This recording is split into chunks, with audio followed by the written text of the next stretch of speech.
Hello everyone, बहुत बहुत स्वागत है आपका अपने YouTube channel fly high tutorials में। तो इस वीडियो से हम स्टार्ट करने वाले हैं अपना न्यू कोर्स या फिर न्यू वीडियो लेक्चर सीरीज़, जो कि होने वाली है डेटा एनालिटिक्स यूजिंग पाइथन के बारे में। बहुत ही इंपॉर्टेंट और बहुत ही यूज़फुल ये कोर्स आपके लिए हो सकता है। चाहे आप अपने करियर के किसी भी पड़ाव में हो, आप data analytics, data science, machine learning, deep learning या इससे रिलेटेड और भी जो जॉब्स हैं उनके बारे में आप प्लान कर रहे हैं कि आपको इस फील्ड में जाना है, या फिर आपको अपने डे टू डे जॉब में अगर आपको डेटा का इस्तेमाल कर कर कोई यूज़फुल इन्फॉर्मेशन निकालनी है, तो भी आपके लिए कोर्स बहुत ही यूज़फुल और इम्पॉर्टेंट हो सकता है।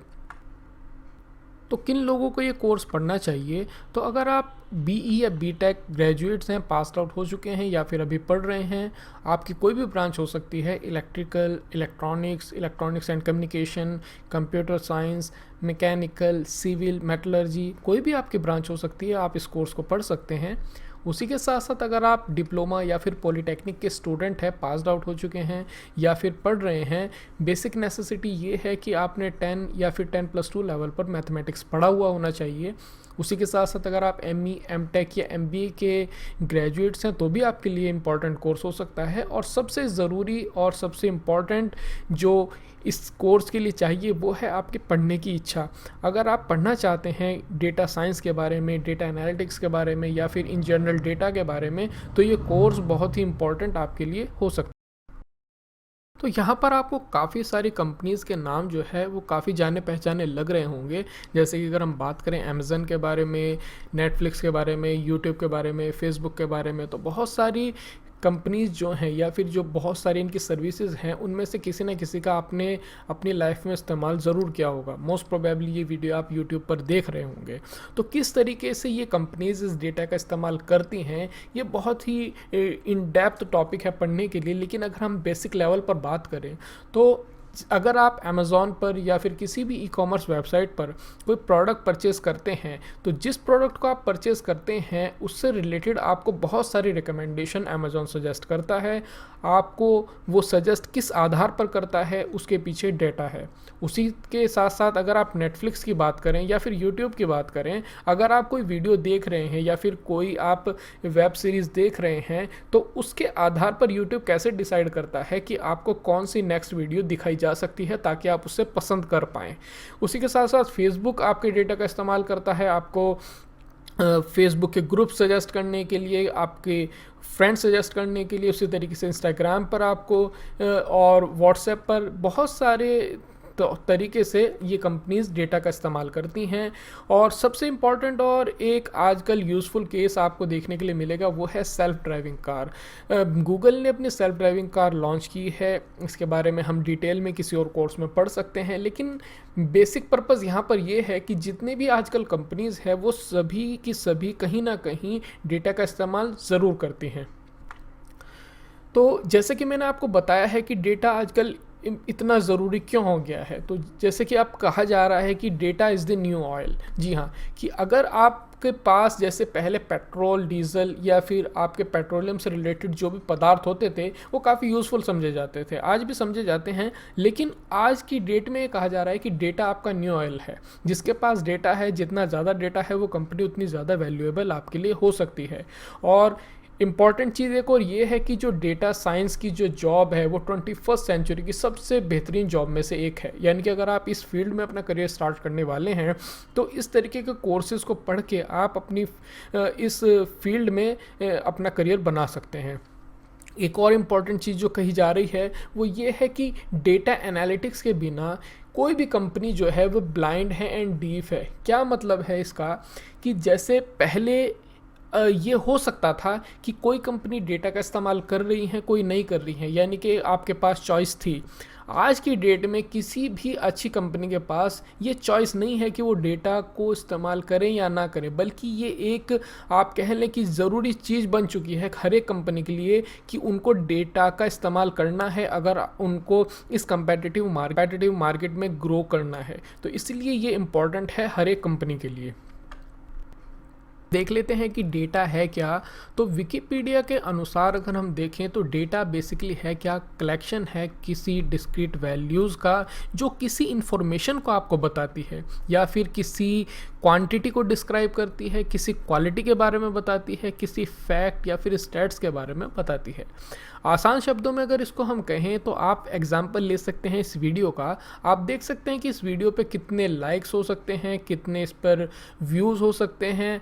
तो डिफरेंट काइंड ऑफ डेटा आपको अवेलेबल हो सकता है। उसी तरीके से अगर आपको क्वालिटी के बारे में बात करनी हो कि एक सपोज़ कीजिए आप किसी रेस्टोरेंट में गए और वहाँ पर आपको कहा जाए कि आपने जो फूड खाया है उसके बारे में या फिर रेस्टोरेंट की सर्विसेज के बारे में आपको रेटिंग देनी पड़े, यानी कि 1 से लेके 5 के बीच में आप इनको रेट कीजिए, तो वो एक तरीके का आपको क्वालिटी को डिस्क्राइब करता है। तो बहुत डिटेल में हम इनको समझेंगे कि कहाँ कहाँ पर इस्तेमाल हो सकता है डेटा का, किस प्रकार के डेटा होते हैं, ये सब हम आने वाले वक्त में देखेंगे। So what is generating so much data. सबसे पहले इम्पॉर्टेंट चीज़ हमें जाननी यही चाहिए कि डेटा कौन जनरेट कर रहा है। तो अगर हम बात करें कि डेटा किस प्रकार से जनरेट हो रहा है, तो सबसे पहले जो डेटा जनरेट कर रहा है वो है ह्यूमन बीइंग्स। हम सब लोग मिलकर डेटा जनरेट कर रहे हैं। हम आगे इसका एग्जांपल देखेंगे। उसी के साथ साथ आपकी मशीन्स, यानी कि आपके कंप्यूटर हैं, आपके मोबाइल्स हैं, उसी के साथ साथ इंडस्ट्री में बहुत सारी मशीन्स हैं जो डेटा को जनरेट कर रही हैं, या फिर ह्यूमन और मशीन दोनों मिलकर डेटा को जनरेट कर रही हैं। थोड़े से इसके एग्जांपल देख लेते हैं। तो मशीन जनरेटेड डेटा क्या है? जैसे आप किसी सर्वर पर, जैसे यूट्यूब पर हैं, तो यूट्यूब के सर्वर पर डेटा हमेशा जनरेट होता रहता है, कुछ लॉग फाइल्स की शक्ल में या फिर अलग अलग प्रकार के डेटा जनरेट होते रहते हैं। उसी प्रकार से अगर आप किसी इंडस्ट्री में हैं, इंडस्ट्री में बहुत तरीके के सेंसर्स होते हैं, उन सेंसर से हर टाइम डेटा जनरेट हो रहा है। अगर हम ह्यूमन जनरेटेड डेटा की बात करें तो अगर आप ईमेल करते हैं, उसी के साथ साथ अगर आप एक्सेल या फिर स्प्रेडशीट्स का इस्तेमाल करते हैं, आप किसी इमेज को फेसबुक पर अपलोड करते हैं, इंस्टाग्राम पर अपलोड करते हैं, आपकी ऑडियो फाइल्स हैं, जो वीडियो आप ये देख रहे हैं, या फिर आप अपनी कोई वीडियो अपलोड करते हैं यूट्यूब पर, ये सभी के सभी ह्यूमन जनरेटेड डेटा के एग्जाम्पल हैं। और ये हर एक दिन जो है बढ़ता ही जा रहा है, यानी कि ह्यूमन मशीन्स और ह्यूमन मशीन कंबाइन करके डेटा को हर दिन ज़्यादा से ज़्यादा जनरेट कर रहे हैं। इसीलिए यहाँ पर एक आवश्यकता आई है कि डेटा को समझने वाले लोग हमें ज़्यादा चाहिए। So why data is so important. क्यों हर एक कंपनी चाहती है कि उसके पास बहुत सारा डेटा होना चाहिए, ना सिर्फ बहुत सारा डेटा बल्कि बहुत सारा यूज़फुल डेटा होना चाहिए। तो अगर किसी भी कंपनी के पास में बहुत सारा डेटा है तो उस डेटा की सहायता से वो बहुत ही बेटर डिसीजन ले सकते हैं। उसी के साथ साथ अगर उनको पता लगाना है कि अगर किसी प्रोसेस में, किसी सर्विस में उनकी परफॉर्मेंस अच्छी नहीं आ रही है, क्या कारण है अंडर परफॉर्मेंस के, तो उन रीजंस को फाइंड आउट करने के लिए भी डेटा का इस्तेमाल होता है।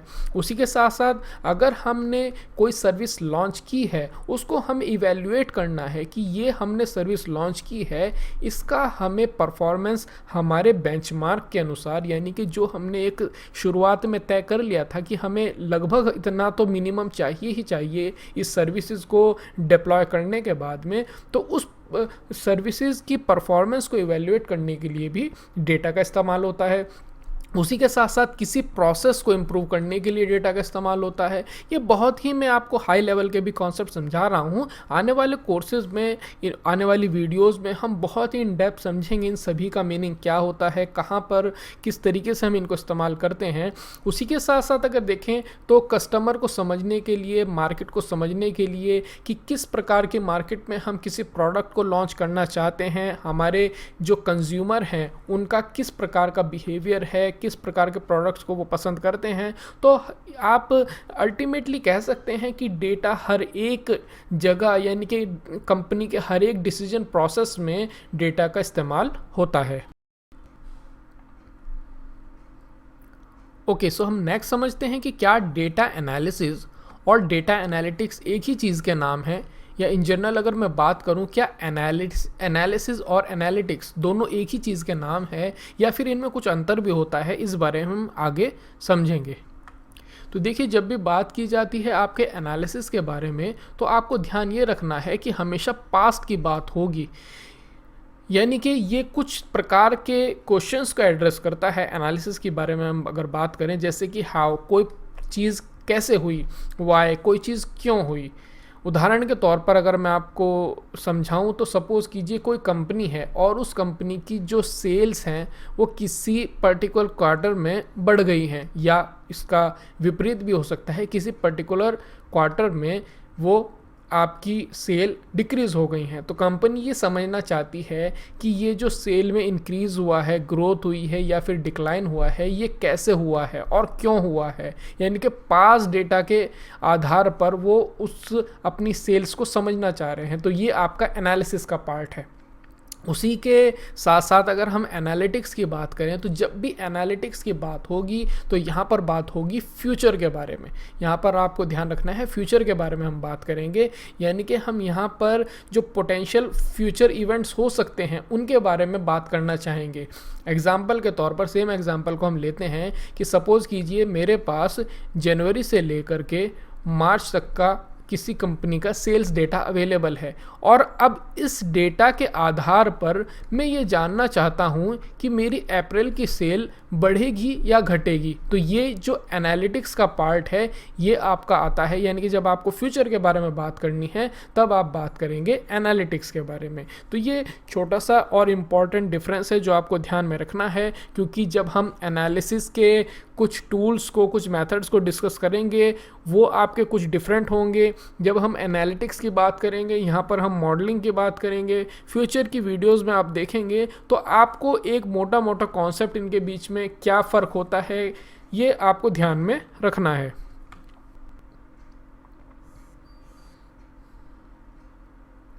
सो एनालिटिक्स और एनालिसिस के टाइप या फिर मेथड्स के बारे में बात कर लेते हैं।